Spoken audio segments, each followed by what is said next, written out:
happy to. Good evening, everyone. We'll call the meeting to order. Clerk, please call the roll. Hamilton, Yes. Rasmussen, Yes. Revelinsky. Yes. Boyer. Yes. Silvers. Yes. Hamas. Yes. Holly. Yes. Thank you. Are there any additions to this evening's agenda or any changes? I will also have a committee report in addition to the sign-in agenda Susan, which committee? on public safety. Okay. Okay. I guess I have a report too, economic development.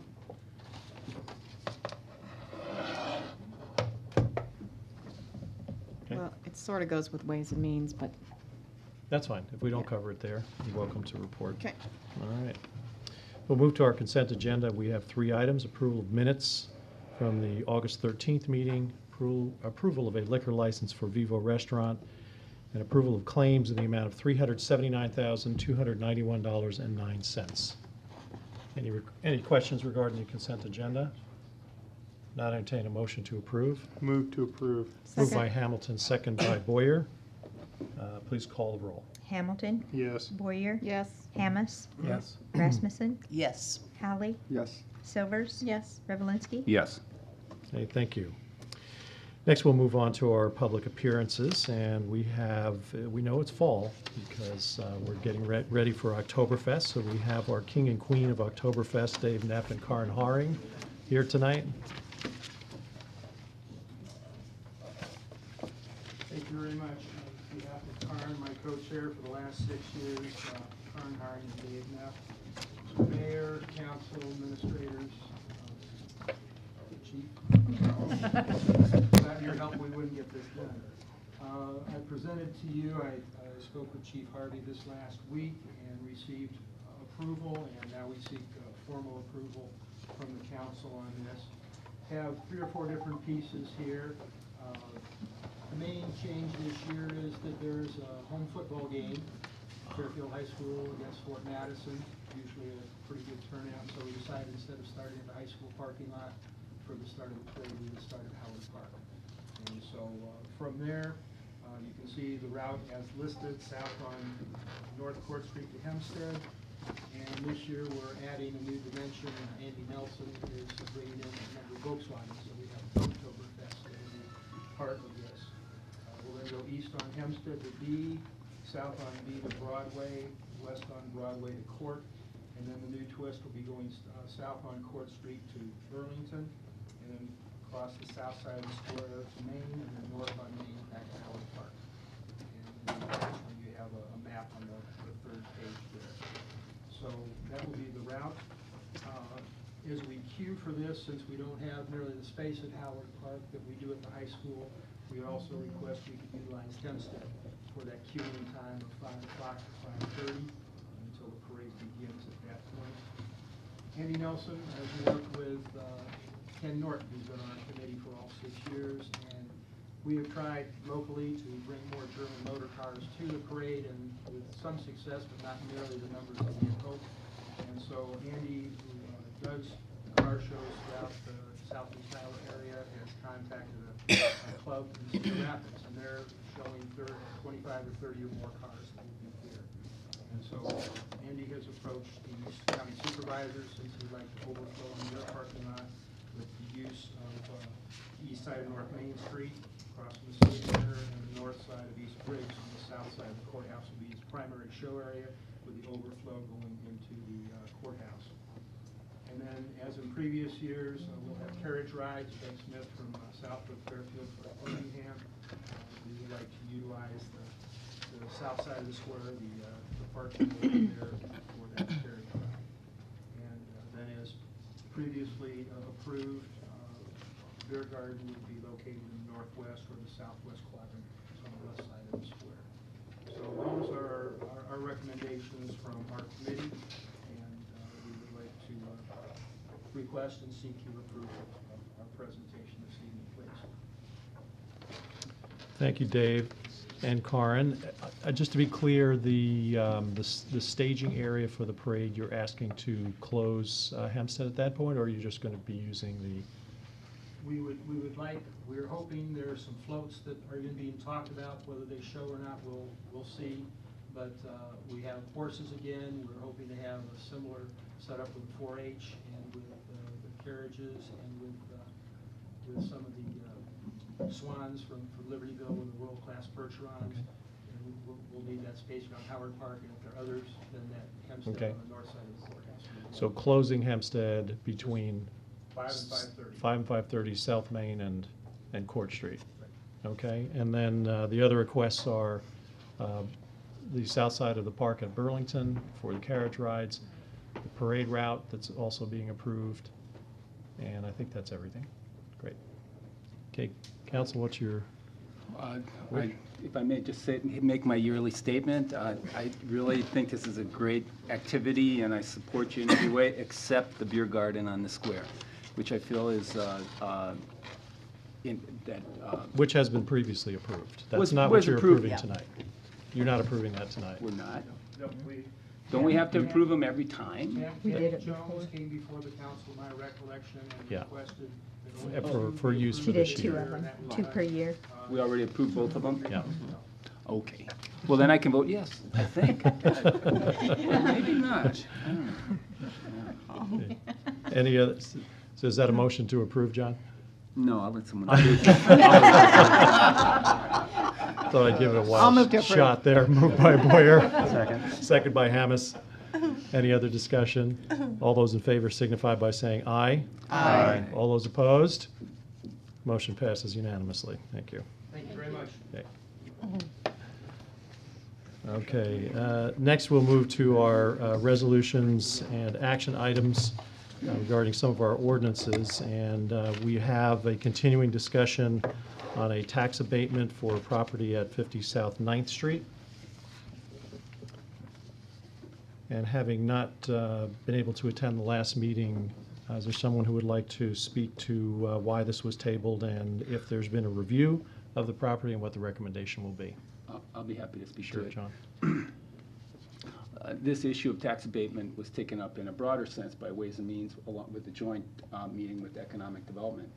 And what we found out was, first of all, that our tax abatement ordinance expired in 2009. That being the case, we even though that was the case, we abated a similar property just a few months back. Also, the main issue with that one was whether or not there was a new footprint, or it was going to be, since there was not a new footprint, would we consider that new construction or not? But when we looked at our old ordinance, there was actually no stipulation for a new footprint on commercial property. And so, that being the case, I would just move for approval. Okay. Moved by Revelinsky to approve the tax abatement at 50 South 9th Street. I'll second it. Second by Boyer. Any other discussion? Not, please call the roll. Revelinsky. Yes. Boyer. Yes? Hamilton. Yes. Hallie. Yes. Rasmussen. Yes. Silvers. Yes. Hammes. Yes. Okay, thank you. Motion passes unanimously. We'll move to approving a new policy. It's a compliance policy for, oh, you're welcome, thank you. Thanks, Kevin. For approving post-issuance compliance policy. You all have a copy of the proposed policy, and again, I think this essentially is a way of covering those actions that we take fairly routinely, but don't currently have policy supporting. I have one question on this. Is the compliance coordinator the city clerk or the administrator, or? It's going to be the city administrator. I I said guess that pretty there- fast, didn't I? I guess there's been a debate. Well, I don't really know. I guess I the guess we question, I haven't. had the same question, is do we need to designate that in this document? Probably. Yeah. It seems to me like we should, and then the next question then would, does the person understand what they're doing and because there's a lot of requirements here. So, Well, again, we have administered grants so, and for many years, and it generally has been our finance officer, which has been our city administrator. But that is, Yes, as stated in your city code, your finance officer is actually your clerk. city clerk. Yeah. which is typically stated in everybody's city code. But I'd be glad to do it for you if you'd like me to, or we could work I together. was just kidding. And you don't can be care. responsible. I don't care. I'll do what Allers and Coonies tell me what to do. Yeah, exactly, yeah, I think we kind of all Follow do the that. advice of the attorneys, is always That's right, good. that's right. Okay, so then we will add city clerk to the language as a friendly amendment. Any other discussion? And then entertain a motion to approve the post-issuance compliance policy. So moved. Moved by Boyer, Second. second by Rasmussen. Any other discussion? Not, please call the roll. Boyer, Yes. Rasmussen, Yes. Silvers. Yes. Revelinsky, Yes. Hallie, Yes. Hamilton, Yes. Hammes. Yes. Okay, thank you. Council, next we'll move on to proceedings to take additional action on authorization of a loan and disbursement agreement, the issuance not to exceed $600,000 in sewer revenue capital loan notes. And Joy is passing out a document right now from the SRF, and she will preface our discussion with this information. Okay, the first page is what the bids came in for, as, you know, for the sludge storage tank and the emergency power system. That was what came in August of 2011, last fall. And it's just a little over 4.7. On the second page, this is what Piper Jaffray had prepared for the city. And that was borrowing $4.6 million. And that was clear up until the first part of August. That's what, Of 2011. right, So- that's what we thought. So a year ago, you had estimates of $4.7 million, and we had bonding approval of 4.6. Yeah, the bond proceeds were gonna be 4.6, and then the iJobs grant was 500, and the city cash contribution was 300. Then, I didn't make a copy of everything, but the next page it shows that the total SRF fund was dropped down to 4 million. I don't know why that happened, because all the documents before that was 4.6. Well, I did speak with Jeff Clausen today. I know that Connie spoke to him a few weeks back, and I asked him that question because I realized we'd be discussing it tonight. He said that he has in his notes somewhere exactly the breakdown, but he was thinking that about half of that amount shortfall would be taken from, would bring down the balance of the Capital reserves. the capital reserves for the sewer fund, and the other half would come out of the operating. And so, anyway, that was his Okay. feeling at the time. He wanted to be as conservative as possible as far as taking out new debt. Okay, okay. So then on the next page, I have all the drawdowns that we have requested from the SRF. I have all the statements from the contractors. We received each one of these requests up until the 5th one. And that's when we had already hit the 4 million. So we only received 533,000 at that time. But we used the iJobs grant money, we used the city funds for a total of 707,000. So the total money that we have spent is 5.3. Okay, thanks, Joy. And then Kevin, I'd ask you to comment as well, because we still have those reserve funds that could be spent. It's just your recommendation that we go with the full borrowing power that we had approved initially. We're going to use that eventually anyway, and we have the reserve for other purposes. So if you'd explain that to the council. That's right, Your Honor. Basically, you ended in June 30th with about $790,000 in that fund. But if you look going forward, some of the different things that we're doing, we've all, I think, in spirit, we haven't brought it on an agenda yet, but in spirit, we've agreed that we were looking at doing a couple of fee rate studies, one for water, one for sewer. That comes out to about $23,000. And then we had also talked about doing a potential stormwater utility. Now, I got a bid for that, but I think we could probably cut that bid about in half for what we could do in-house If we were to do that, that would be about 19,000. So you look at 23 and 19, and then you look down the road at the next step of activities that we're going to undertake in the sewer, and you're saying to yourself, well, we're going to have, you know, about a quarter of it, $250,000 to do that set of, you know, roughly that set of engineering exercises. So do you take that out on a short-term note that can be rolled with no interest, that could be rolled into an SRF at a later date that is going to, of course, you know, do those construction activities, or do you cash that out? And also, we are talking about doing these additions in 2 downtown pump stations, lift stations. We're talking about adding generators and putting those also on our SCADA warning system down at our sewer facility, so which is an important thing to do. We have 7 of those also on Walton, but if power is lost, they're not immediately going to overflow. Those 2 downtown, unfortunately, that would be the case. So very important that we get those on generator power in case there's a failure, and to get those on the warning system. That's about 60,000. I'm looking at the option of possibly getting a FEMA grant for that, FEMA Hazard Mitigation Grant. Don't know if we're going to get that yet, though. So kind of looking at that as a contingency. Adding numbers up as you go along there, you look at around, you know, $150,000. Plus, we're doing a major project.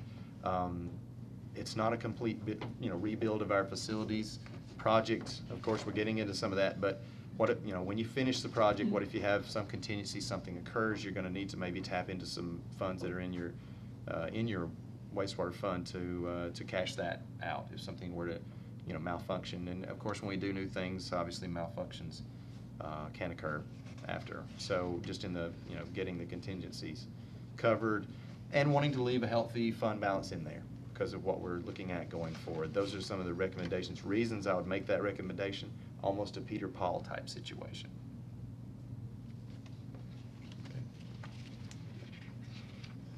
Any questions that Ways and Means have a discussion about this at your meeting? We did not. I do have a question, Kevin, and I did have the thought that maybe, unless this is like completely urgent, it might be a good idea to bring it back to Ways and Means and talk about it a little more. What is the fund balance right now?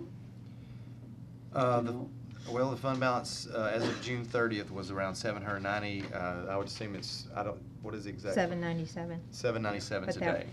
Yeah, I don't think it's that today. Well, not exactly today, but as our most That was recent. June 30th. Right. Yeah.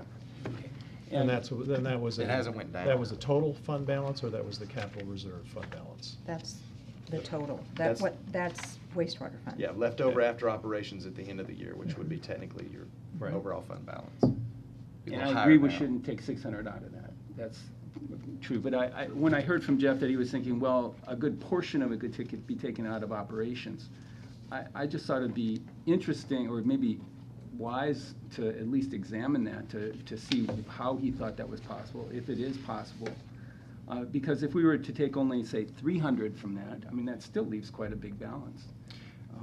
And then if we could do another, if we can find 300 from our operations. Is there an issue, though, of your access to the SRF funds at these rates based on not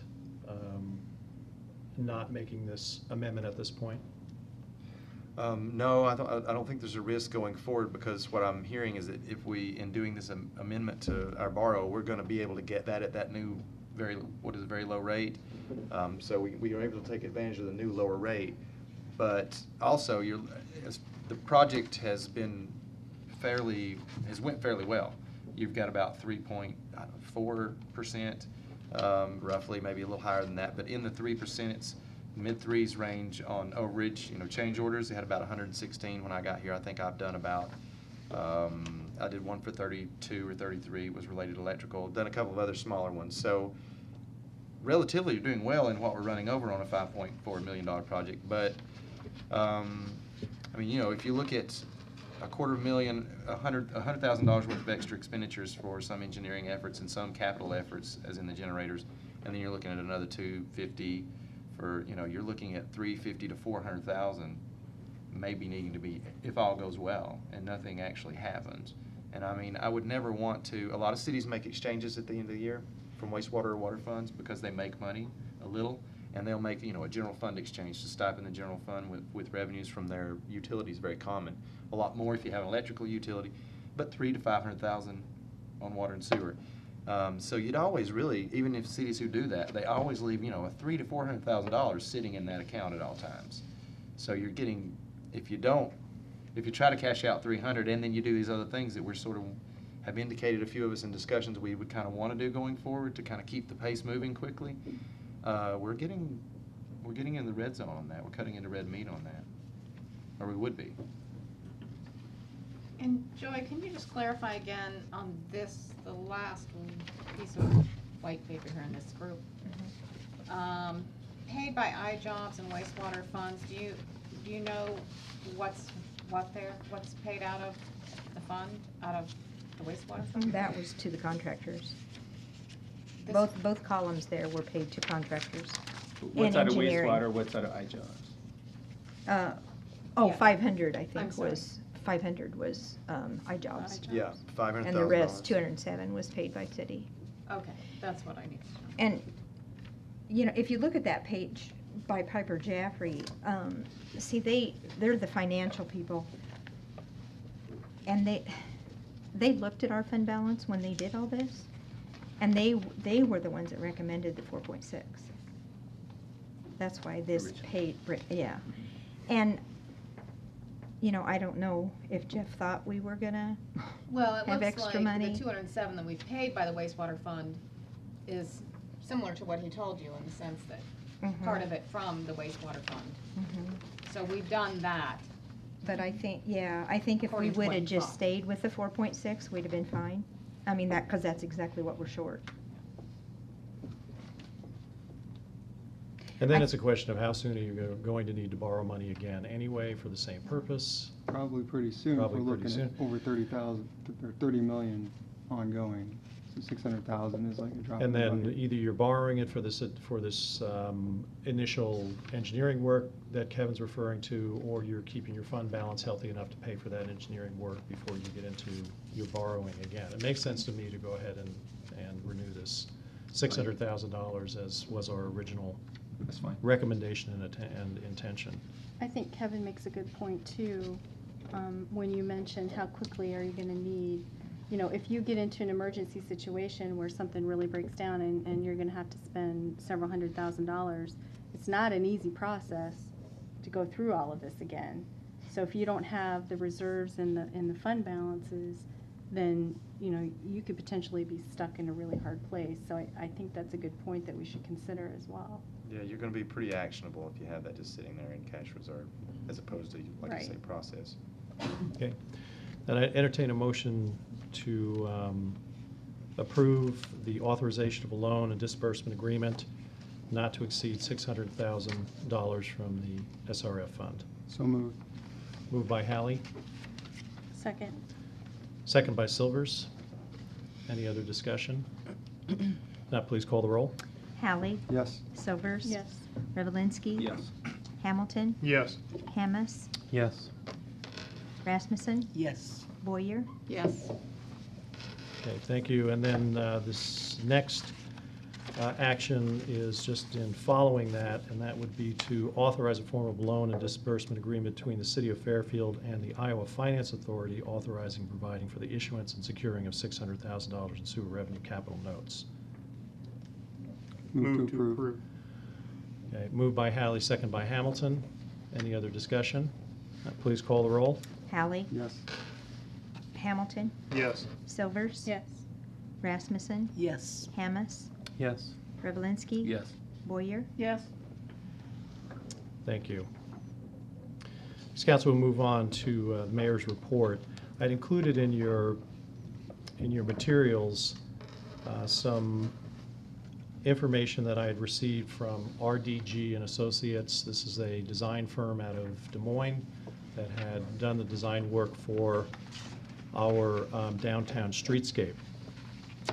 And as you know, we are planning or in the process of making an application with the Iowa Economic Development Authority for a downtown facade grant, a community development block grant for $500,000. And as part of that process, we did need some basic assessment of the downtown square and what it would need to give an idea within the application. And I just found out today that the grant process has been moved back to 2 to 3 months. The grant was going to be due October 15th. It's now scheduled for sometime in either December or early January.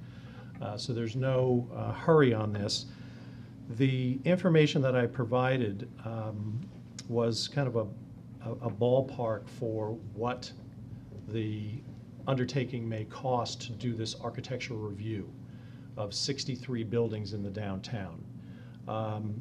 I had mistakenly thought that we may have to do this prior to submitting the grant, but we don't. We simply have to do a request for qualifications from architectural firms that would be involved. The information that we've received from RDG, I think, will be helpful in terms of gauging what it is the project is going to undertake. And with the committee that we appointed in the last meeting, we'll start to talk with the property owners about this process and what it might look like. So we don't need any approvals on any expenditures of money at this point in time. We are just going to follow through with the request for qualifications as part of our application. And then, having received this bid, so to speak, already from RDG, obviously they're going to be in the mix. We can use that if we like it. They've done this for a number of communities.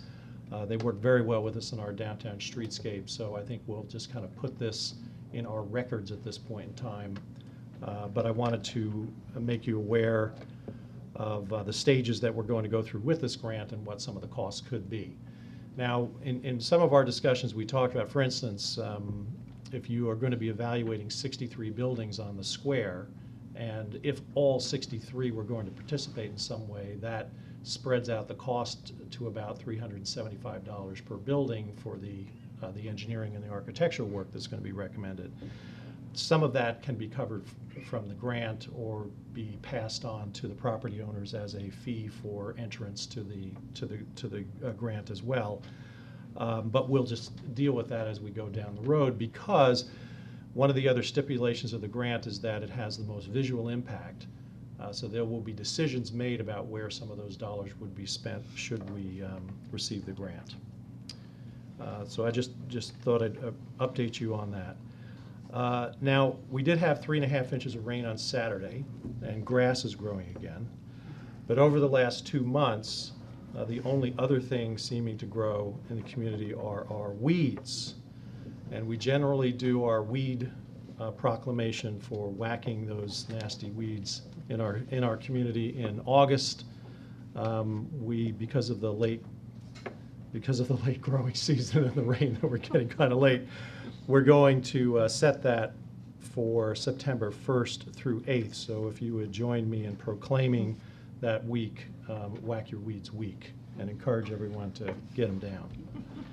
So I'd entertain a motion to approve the proclamation.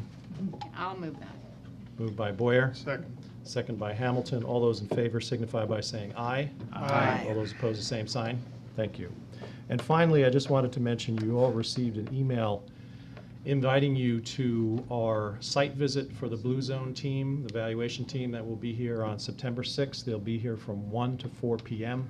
This will take place at the Convention Center. The 3-hour meeting, the substance and the dialogue that takes place during that period of time is essentially everything that will be used to evaluate our community readiness. So as many of our elected officials as could be there would be appreciated. We have about 35 people from across the community who have already committed. We really look forward to it. They are very excited about coming to Fairfield, as we were one of the finalists and had a very strong application, and 37% of our population had committed. So we look forward to that visit, but that will be coming up a week from Thursday, and look forward to everybody participating there. Next, we'll move on to our committee and board reports, public safety and transportation. We have two items under public safety and transportation for this evening. One is the no parking signage for the Quiet Zone project, which I'll ask Michael to comment on if he would, and then I'll give a short committee report on the beach. Well, I'm passing around a diagram of the street to kind of show what it's all about, but now that Quiet Zone construction is underway, the crews are working on widening some streets over on Main Court, B and D Street, before they'll get started constructing the medians, which run down the middle of the street from the gate arm about 100 feet back. Essentially, it's that 2-foot wide, 10-inch tall curb to prevent cars from going around the closed gate arm. So once the medians are in place, you'll have what's known as a channel, where the vehicles will be pinned in by the median on the left, the curb on the right. So you can't have cars parking in that zone or they'll block traffic. So the engineers from French Rent-A-Car met with Daryl Bisgard last week and talked about where to put no parking signs. They decided on a sign on each side of the crossing, no parking here to sign with an arrow, or no parking between signs. And they want to do 50 feet approximately from the end of the median away from the railroad crossing to allow plenty of room for big trucks, snow plows, whatever, to get into that channel and then out the other side. So I don't want to give a specific length away from the medians. They said 50 feet, but we'll let Daryl use whatever discretion he has. But the motion is simply to allow Daryl to put those signs up, getting started right away to get people used to not parking there. So there are a few places, a few residences and businesses that are near the tracks that are going to have to kind of adjust to this. And we figure get them adjusted now, and then when construction comes, they'll kind of be used to it by then. Okay, thank you, Michael. And yes, if you've driven across any of those areas, you'll see that where the cuts are, there are still people parking down in those zones, and that's going to be a hazard at some point in time. So would you Yeah, make that motion then to approve? Yeah, to give Daryl No parking signage. no in parking the- sign authorization on Main Street, Court Street, and B Street. Just those three? That's all that's needed. Second. Moved by Hallie, second by Hamilton. Any other discussion? Not all those in favor signify by saying aye. Aye. All those opposed, the same sign. Thank you. Susan? Okay, just a short committee report. Public Safety met on the 21st of August. The goal of the meeting was to bring together the city, the emergency personnel, and Park and Rec, and the board to make sure that everybody had a chance to voice their thoughts, concerns, and talk about some suggestions for additional safety measures for the beach. I thought the meeting went very well. Everyone had a chance to comment. There were some really good ideas that came out of that meeting. Chief Harvey made several good suggestions. I think Bob and Susan Klauber both came and presented to the committee as well. Bob talked about what had already taken place, and his wife Susan had put together a suggestion for additional safety measures that we could actually take in place as well, or put into place as well. The volunteer committee will work with the Park and Rec board directly going forward for any suggestions that they have. And some of the things that did come out of that were creating a safety stand on the beach. That was the one that I thought was a really great idea, similar to how the trail system has some, I'm not sure what you call them, structure that has signs on them, to put a safety stand right there that talks about, with bright colored pictures and instructions. I thought that was a great idea. Also, one of the other things that came out of that was really agreed by all was additional education in the school system. So possibly at the end of the year, sending home a pamphlet with all of the students, just giving them some extra safety precautions, promoting the swim lessons that would be available during the summer. And then also some possible demonstrations on the beach at, specific times to demonstrate how to use some of the additional equipment that we might have out there in the future. So lots of good ideas. I was waiting to make sure that all of the committee members agreed with the minutes, and I did get that today, so I'll distribute that out to the full council, so you'll have that for your review. Okay, thank you, Susan. Mhm. Next, we'll move on to our report from the Ways and Means Committee, and that will be regarding our formalizing the ballot language for the bonds for the recreation Yeah. facilities and pool. The Ways and Means Committee met and felt it would be appropriate to bring to the public the following ballot measure, which would appear in November. That will state, shall the city of Fairfield, Iowa issue its general obligation capital loan notes in an amount not to exceed $3 million for the purpose of paying costs of constructing an indoor recreation facility and an outdoor swimming pool for the city. Okay. Thank you, and again, this is within the legal timeframe that we would need to approve this in order to be on the November ballot. Yes. So We- you'd make a motion to approve that language, John? I would make a motion, and as part of that, I did want to say also that we did run the numbers on what this would mean for our tax levy for people, so that it's just clear, it's transparent.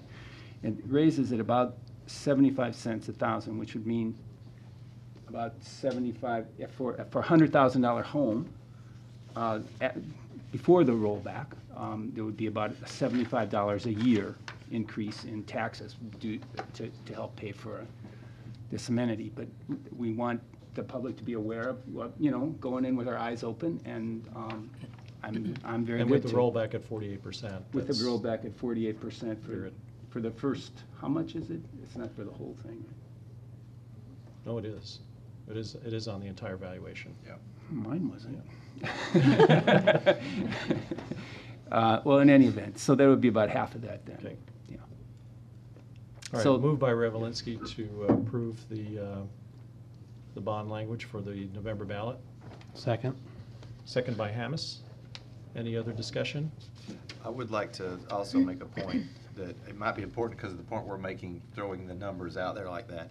And that is that doesn't mean that necessarily that your entire, tax millage will go up that much, because other things can happen to other millages. We may see other millages go down, relatively. Say your valuations come in higher at 3 to 4%.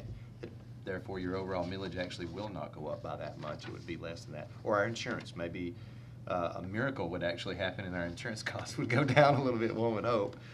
Therefore, so other things can affect that, that wouldn't actually make it go up that much, but in a purely perfect sense, in a vacuum, that is the number. But just wanted to point that out. Thank you.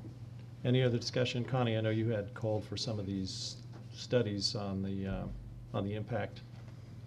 Anything else that you wanted to ask? Okay. No, I just wanted to make sure we had it in front of us and that we could provide a document for people who called and asked. And so this is good. I think the only other thing is that it will be very important that the committee, as soon as possible, present to the public some tentative plans, drawings, et cetera.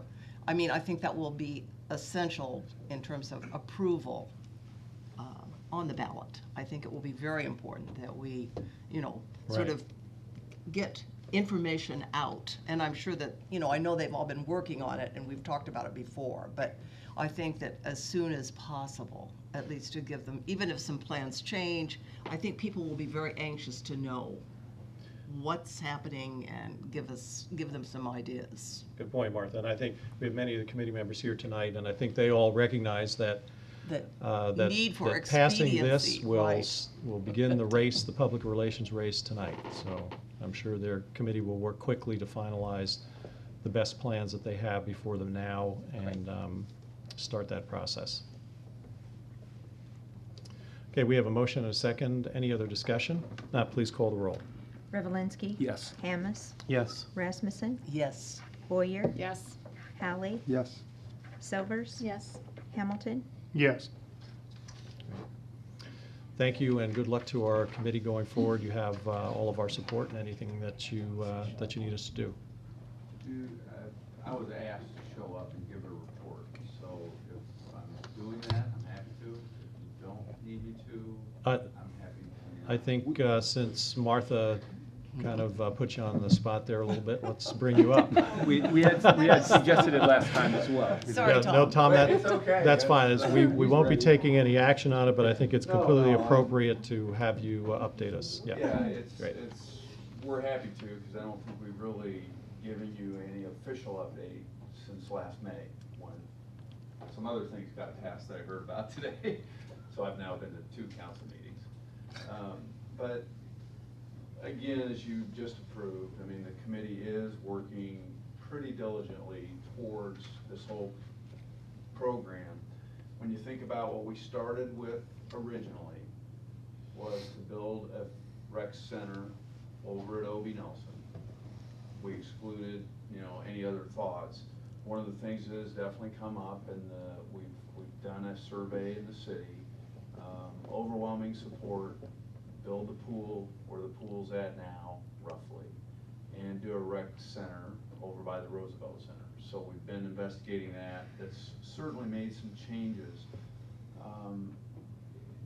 As a committee, Burbach's not here, but we have a lot of confidence in Burbach to help us do the right thing on the pool.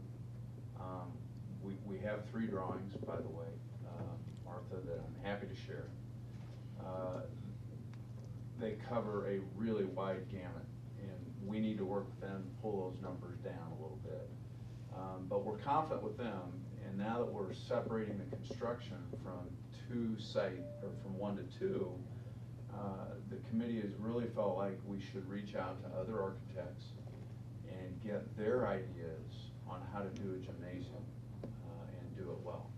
So we've hired Downing Architects to help do a basic drawing, which again I have tonight if you'd like to look at it.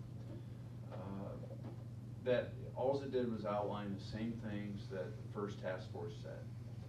3 basketball courts, let's have a walking, running track around the outside, have some storage facilities, all of those things. Those are out there. We also asked them, because of knowing the number of 3 million coming from bonding. The committee's had some real concerns. When we look at the gymnasium, again, some of these things can be worked through, but based on what we've asked them to do, we're looking at a cost estimate of 6.2 to 6.7 million. Eats up $3 million in a rate. That's just for the gym, Tom? That's just for the gym. Before we separated with Burbach, in terms of the gymnasium and the pool, we've had a pretty good plan, and we thought that pool was going to come in somewhere around $2.5 million. The recent numbers they've given us have been a range from 3.1 to 4.8. So just a tremendous gap. And that's based on size, Tom. That's all and based- amenities within the size, pool. amenities. If, for example, when you separate the facilities, and this is part of the whole discussion, we now need a bathhouse that we wouldn't have done had we built those 2 facilities together. Currently, Burbach's thinking a bathhouse somewhere between $400,000 and $700,000. In my mind, that's quite a bathhouse.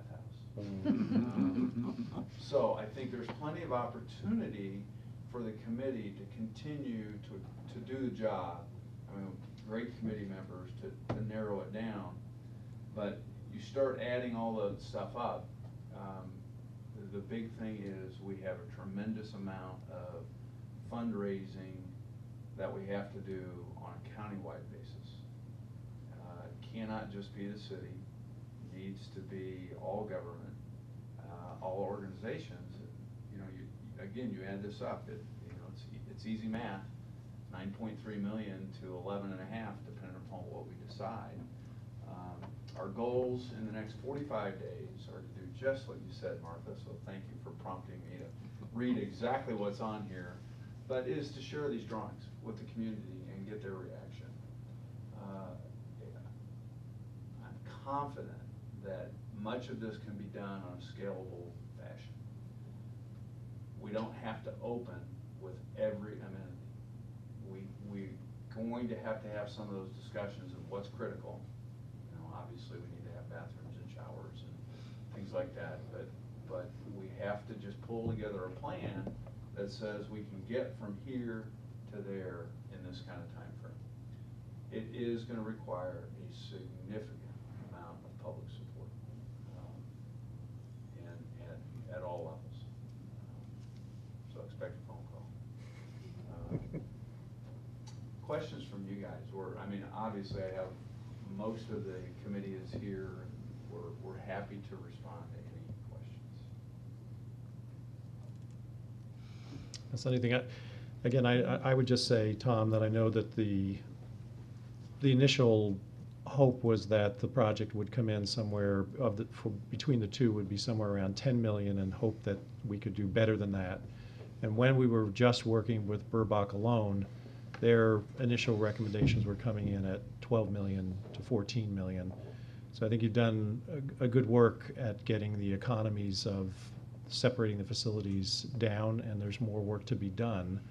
But I think we're probably finding out what the realistic foundational level for this is going to be. I do too. And I think it's important to be able to talk that number in the public, and you're feeling confident now to begin to talk those types of numbers within the public. And to show pictures of what we're thinking about. Absolutely. And I think we'll have those, we'll be able to put them up on the Park and Rec website. Literally, you all are the politicians. I am just a citizen, but I think one of the big discussions has got to be, what do you want? Here's the price tags, and it is a big gamut. And of course, everybody wants the very best and the very biggest. But you know, our estimation is that'll be very difficult. So we've got to do a phased approach. We'll have some time to do some fundraising. I think, John, we have to come to you and show you and your committee what we truly think in fundraising and what does it mean. And then by then we'll have a lot of community input. I'm very encouraged by the number of people that have come up to myself or other committee members and said, we want to give.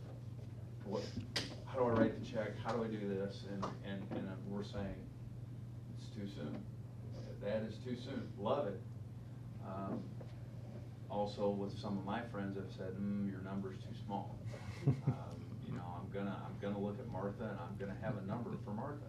I'm gonna look at. I'm not gonna pick just on you. Thanks, Tom. Think about Connie and all the athletics she did, and everybody. So it is gonna take a broad, strong community effort. But I think we do. I think it's important that we do it, and we understand what the community wants. Well, I think all along the good discussion that took place within the council, within Ways and Means, and with our administration about the bonding limits and getting that to $3 million was our first contribution. I think the next will be looking at the operational side of it, because I think that's the thing we're most concerned about. If the community is going to come together and support it at this level to fund 2/3 of this project, we have to be there to support that. But I think those discussions are going to be the next important thing to us. And us. Yeah, good. Any other questions for Tom? Thank you very much. Okay, John, you still have, we have part of a report on our urban revitalization Yes. plan. Is that- We were going to Let John and Marcy. let John bring it up, but the committee did meet, and we did move to recommend that we re-establish abatements for residential property. And John, that's going to be part of your discussion with the overall revitalization plan. I mean, that's Yes. where these are housed, and that's where our discussion is going to take us right now. appreciate the committee getting back to me so that we can get you something back from our city finance helpers over the years. Martha and I literally just got this draft about 3:30 this afternoon. So I do want to clarify one thing.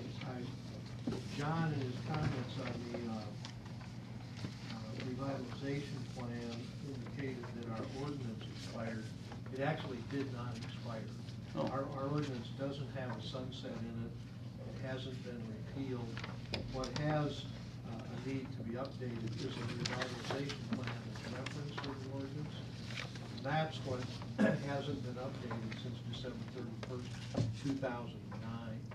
And it's been updated in the past 2 or 3 times since the early 90s when we've been doing this under our ordinance, which was passed in the early 90s.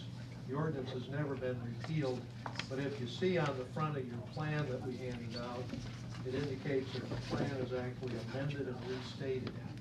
And what that means is basically that the plan has most of the things that you've always operated your abatement scheme under, whether it included residential as well as commercial and industrial, or just commercial and industrial.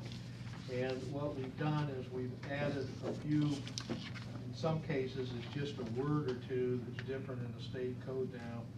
But this plan, courtesy of Simmering and Corey, was sort of blessed with everything that is 2012 that we can get to from the most recent legislation, and everything going backwards too. So don't want to give anybody an impression that we haven't been functioning under a abatement plan that allowed the abatements that occurred right along.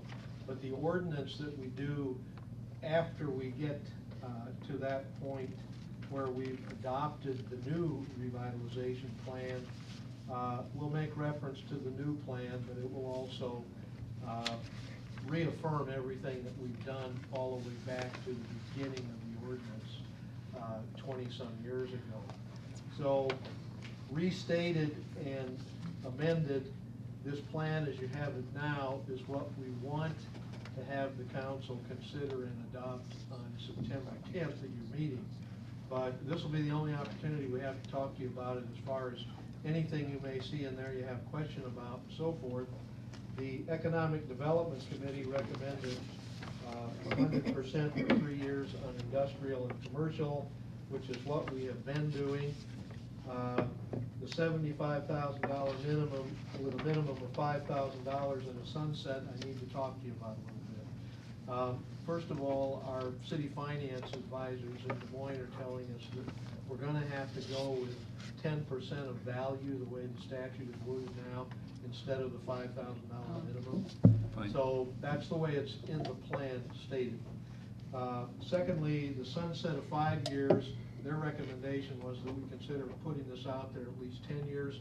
So you'll see dates in the plan that talk about 2023, 2024, derived from an assessment on January 1st of 2023 as the last year of the plan. You don't have to go with that, but that's a recommendation from Des Moines. If you do it every 5 years, you'll just be doing what we're doing tonight. We'll be looking at a plan to see if there's anything else we want to roll in it. The other part of that Or if we let is- it lapse and do it every 8 years. True. Exactly. Whatever amount of years you want to have, we can reconsider.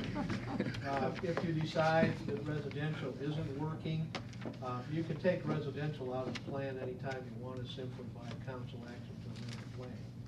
But the plan as you do it will be what governs the amount of your abatements, the duration of your abatements, and the valuation that you consider for your abatements. So I don't know if you want to walk through this page by page, but I can assure you that the code sections having to do with revitalization and so forth are similar to what we've been operating in under throughout the past 3 revitalization plans that we've had since 1990.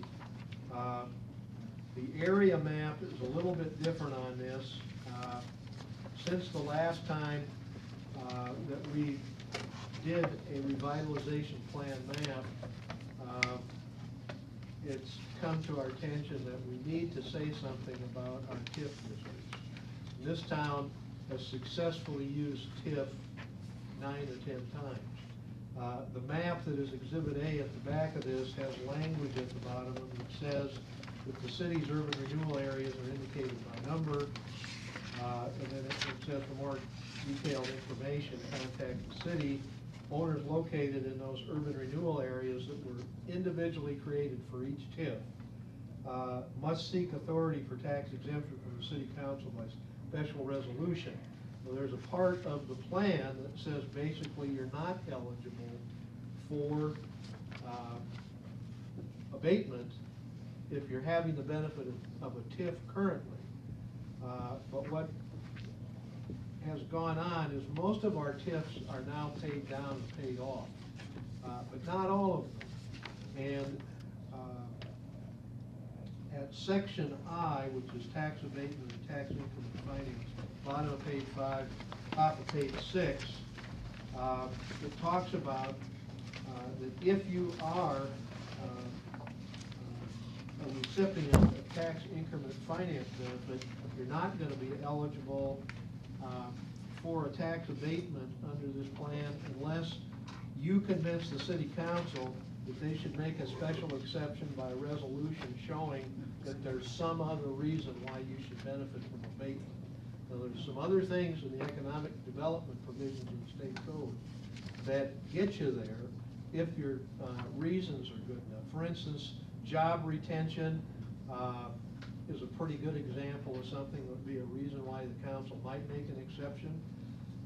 But each time that one of these areas on the map that has a dot comes into play, our city planning office and administrator will notice this, and they'll probably be talking with the person that's talking about getting an abatement credit about, well, we're looking at this, you're in a TIF district, probably since the TIF's paid off, there won't be any problem bringing that back to the council with some good reasons. Yes, sir. John, I have a question that, so it almost seems like you're penalizing someone who is building something new in a TIF district because they're still paying the tax, they're still paying tax, which is essentially going towards paying the TIF bonds. And that's why So, the council can override but there's no the general rule. economic benefit to them. There's an economic benefit to the overall community because you're paying down the bonds faster, but there's no economic benefit there. So in a sense, you're penalized for developing a TIF district. That's why this is in there as an exception that you can apply for. So except by council approval by resolution, the rule generally is you can't, but with a good reason shown to council you can.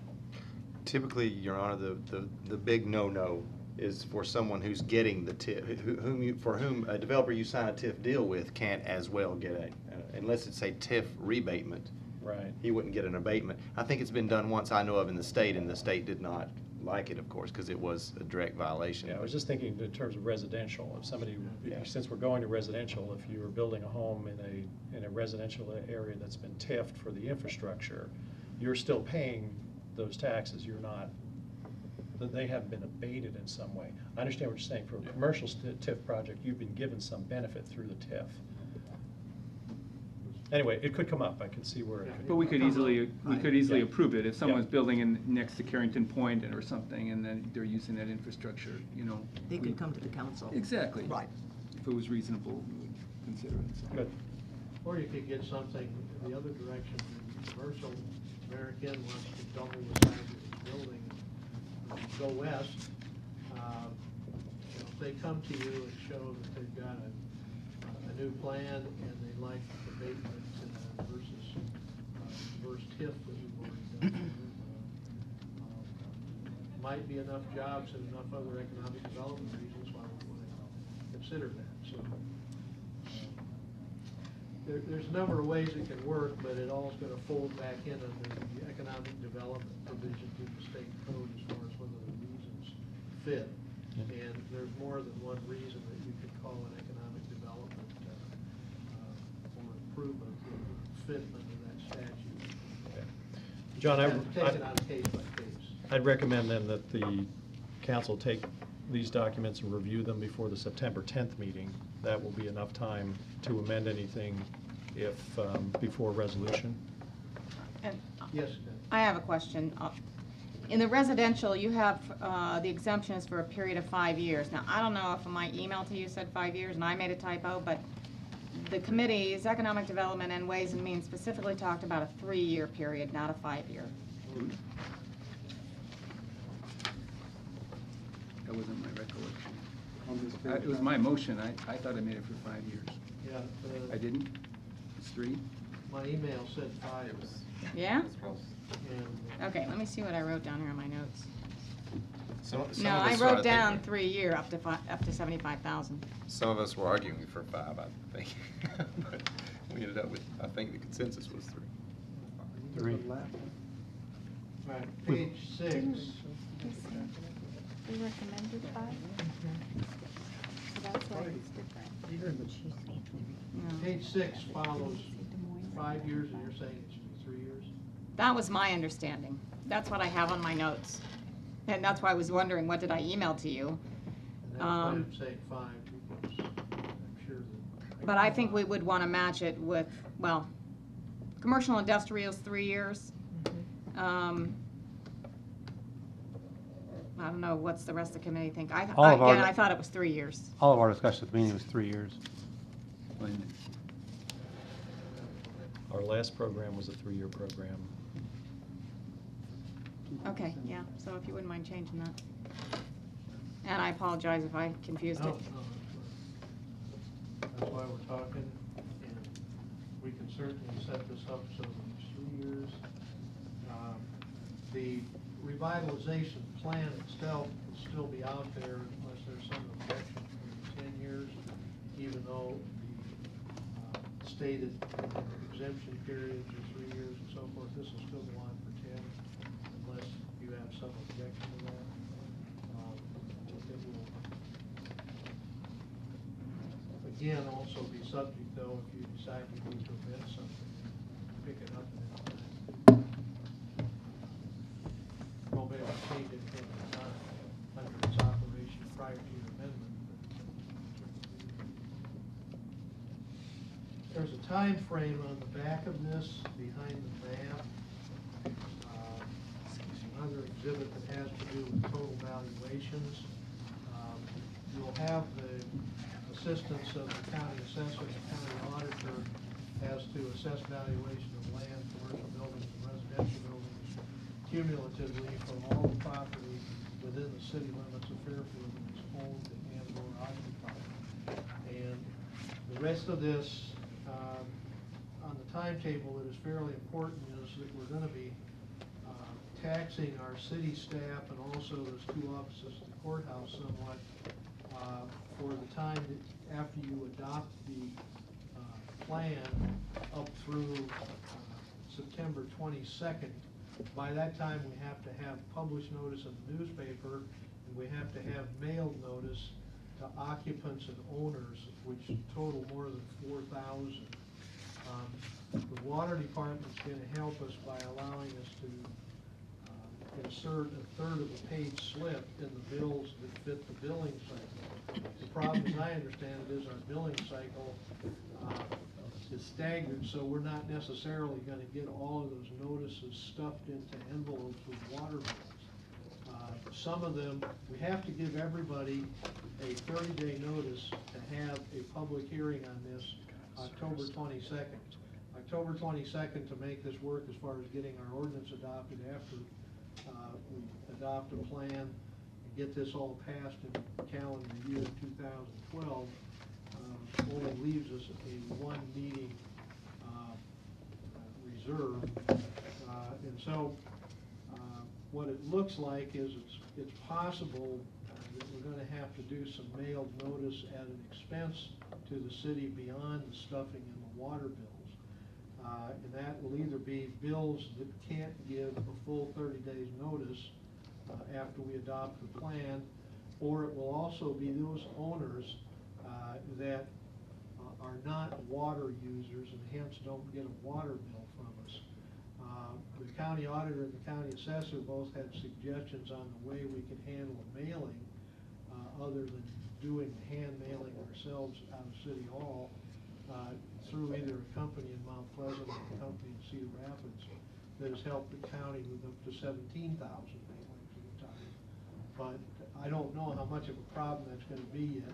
In the next 2 weeks, we'll have discs or CDs from the courthouse that have all the owners brought to the water department. We're going to see if we can overlay their disc into the water department program and then have it exclude all duplication so that we get down to a list that's all owners and occupants.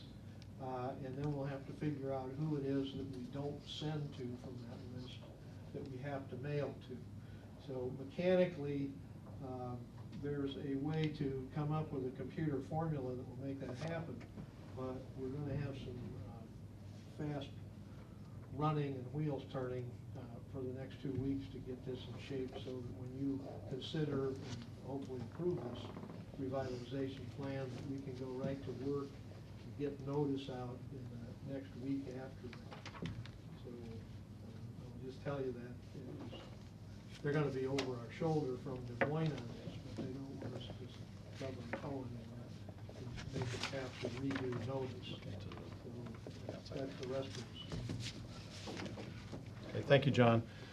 Any other questions tonight? If not, we'll review this document, and if there are any questions or revisions at the September 10th meeting, we'll take them up then. Thank you, John. Next, we have a report from the Economic Development Committee.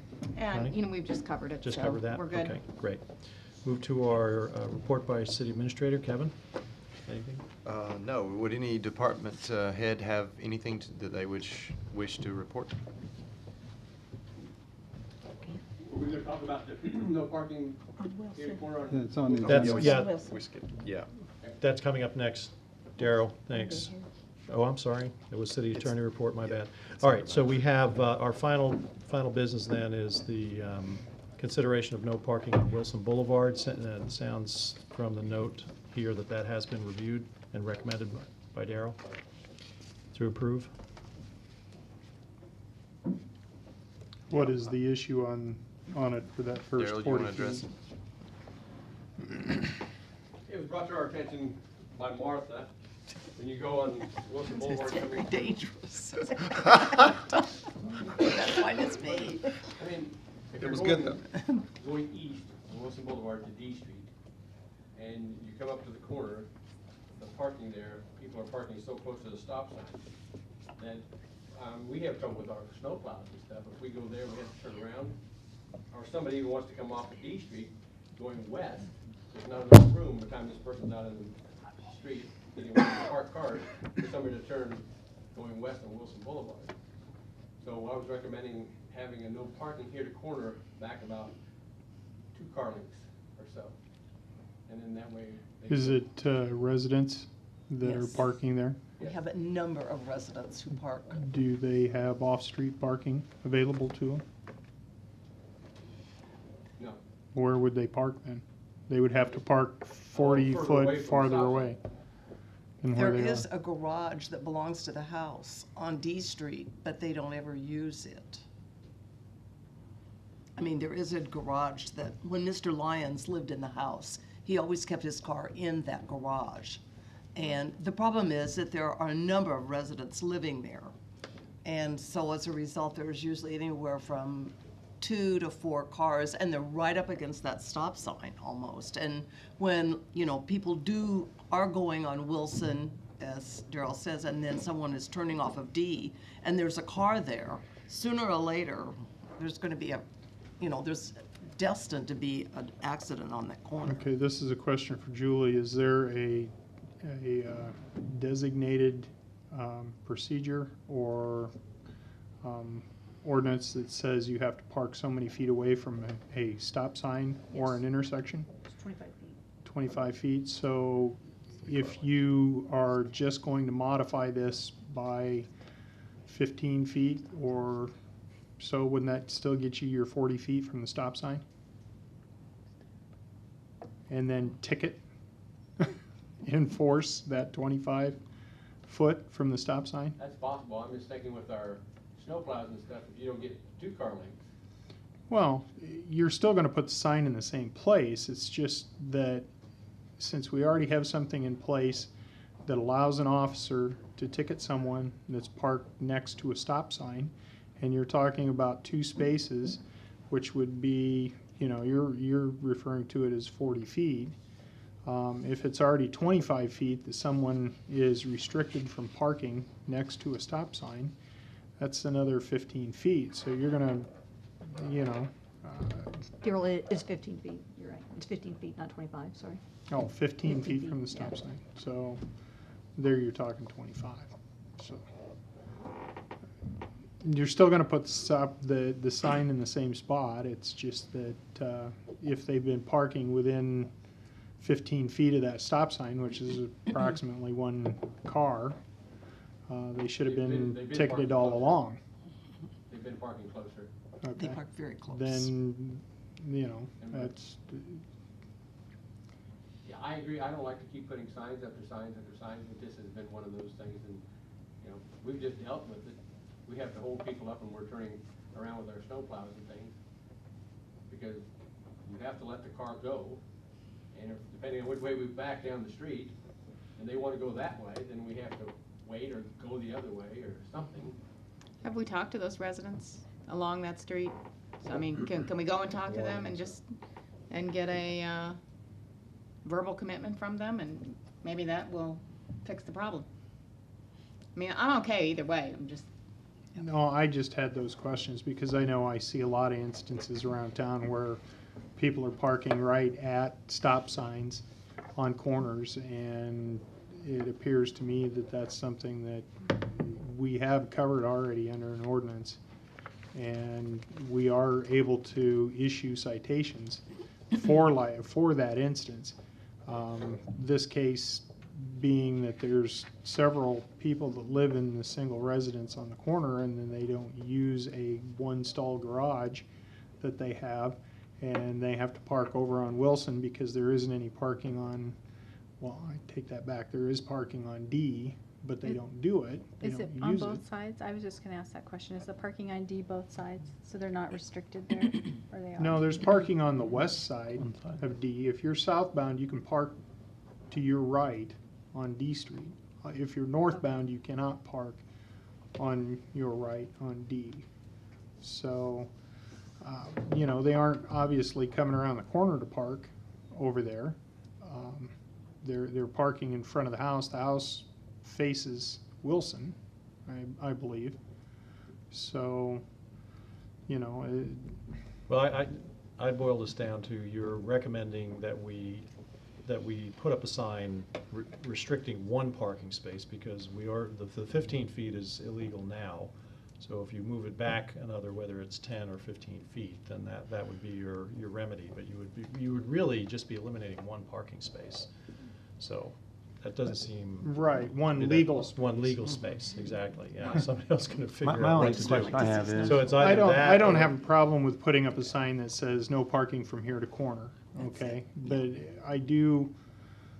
I did want to make a point that there is an ordinance out there that people aren't supposed to park within a specific distance, excuse me, of a stop sign already on the books. And that seems to be kind of widespread ignored by a lot. That and also Parking fire over hydrants. sidewalks and fire hydrants and all of that too, you know. And it might not be a bad thing to do a safety program of, you know, issuing warning citations or something. I can tell you right now, the department's really busy doing other things and getting ready for car computers and things like that. Mhm. You know, do we have the time right now to dedicate and just go out No, and do this? but from now in sometime in the future, maybe, Right, correct. you know, you don't have to say, tomorrow I'm gonna send all my officers out to do this. I'm just saying that, you know, we went through a program and exercise like this with bicyclists, and they're right back doing the same thing they were before. And they're getting tickets. You know? Riding on the sidewalk. It makes them All right, happy. I'm going to actually call for some action on this. There is a I have one question recommendation. first. Yes, sure. How is that corner different from the other 100 or 200 or 300 corner with the stop sign where cars park the same 10 feet or whatever from the stop sign? How does that one vary from those corners? I can't tell you that, other than that's the one that has caused us quite a bit of problems as far as the T road right there. I don't know, and maybe it's because there are so many residents that live in that house, and they all have cars. And without off-street parking, without parking in an alley, or, you know, behind in the garage or something like that, I don't know. But I just know that it has been a problem. Okay. Based on that, you want to make a motion? No? Okay. Martha? I'm sorry, I opened this up. But, you know, I mean, there's a lot of traffic on Wilson and a lot of traffic on D. And as Daryl would attest to, I mean, you know, it is. It's just, there are cars coming and going, and, you know, sooner or later, there will be, you know, a problem. So, I mean, I'll leave it up to whatever decision is reached.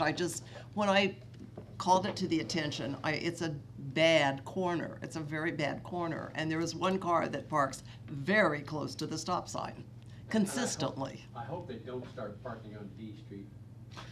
Even though they're allowed it, there's enough traffic on D Street. I hope they don't start doing that.